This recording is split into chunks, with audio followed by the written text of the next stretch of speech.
अस्सलाम वालेकुम उस्मान।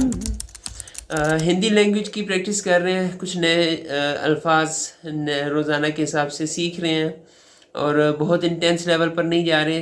5 के हिसाब से अभी तक हम लोग चलें कि 5 नए अल्फाज रोज़ाना के हिसाब से हम लोग सीख लें। मुख्तलिफ़ टॉपिक्स के ऊपर, जैसे इमोशंस के ऊपर, ट्रैवलिंग के ऊपर हम लोगों ने अल्फाज सीखे हैं। अब ये डे 6 है हम लोगों का, और इस डे में हम लोगों के पास है रिलेशनशिप्स, ह्यूमन रिलेशनशिप्स के ऊपर कुछ अल्फाज जो हम लोग बोल सकते हैं। तो हिंदी में अगर बोलूँ तो हम लोग कह सकते हैं, मानव संबंध हमारी जीवन का एक महत्वपूर्ण हिस्सा है। महत्वपूर्ण यानी इम्पोर्टेंट। आज हम सीखेंगे 5 नए हिंदी शब्द जो इन्हें व्यक्त करते हैं। व्यक्त यानी एक्सप्रेस करते हैं। फर्स्ट वर्ड है खुद ही संबंध, रिलेशनशिप। पारिवारिक संबंध हमारी खुशी का एक मुख्य स्रोत है। पारिवारिक यानी फैमिलियल, ख़ानदानी संबंध, रिलेशनशिप्स हमारे जीवन का, हमारी ज़िंदगी का एक मुख्य स्रोत है। मुख्य यानी मेन, प्राइमरी किस्म का, और स्रोत यानी सोर्स, तो हमारी खुशी का। पारिवारिक संबंध हमारी खुशी का एक मुख्य स्रोत है। Family relationships are the main source of our happiness. फिर उसके बाद है हमारे पास मित्रता।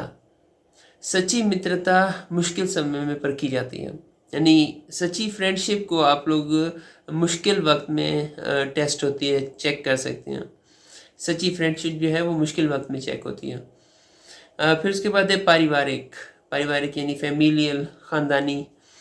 पारिवारिक समारोह हमें एक दूसरे के करीब लेके आते हैं। पारिवारिक जो फंक्शंस होते हैं, गैदरिंग्स होते हैं, वो हमें एक दूसरे के करीब लेके आती हैं। फिर उसके बाद है विरोध, ऑपरेशन, मुखालफत थोड़ी सी। किसी भी संबंध में विरोध कभी ना कभी हो जाता है, पर इसे संभालना चाहिए, विरोध।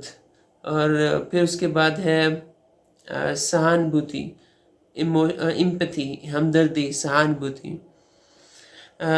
सहानुभूति किसी भी रिश्ते को मजबूत करती है। किसी भी रिश्ते में हमदर्दी का एक अंसर होगा तो वो उसको मजबूत करेगी। सहानुभूति किसी भी रिश्ते को मजबूत करती है। तो ये थे कुछ हिंदी वर्ड्स जो हम लोग ह्यूमन रिलेशनशिप से रिलेटेड मुख्तलिफ मौक़ों पर बोल सकते हैं, और डेली के हिसाब से कुछ ना कुछ सीख रहे हैं। तो आज हमने ह्यूमन रिलेशनशिप से रिलेटेड वर्ड सीख लिए हैं, और फिर मैं कहूँगा कि हम लोग कोलैबोरेट कर सकते हैं। मैं लैंग्वेजेस सीखने का शौकीन हूँ, आप लोग मुझसे कोलैबोरेट कर सकते हैं, हम लोग प्रैक्टिस कर सकते हैं, एक दूसरे को सिखा सकते हैं लैंग्वेजेस। तो कमेंट में आप लोग बता सकते हैं। जज़ाकल्लाह खैर।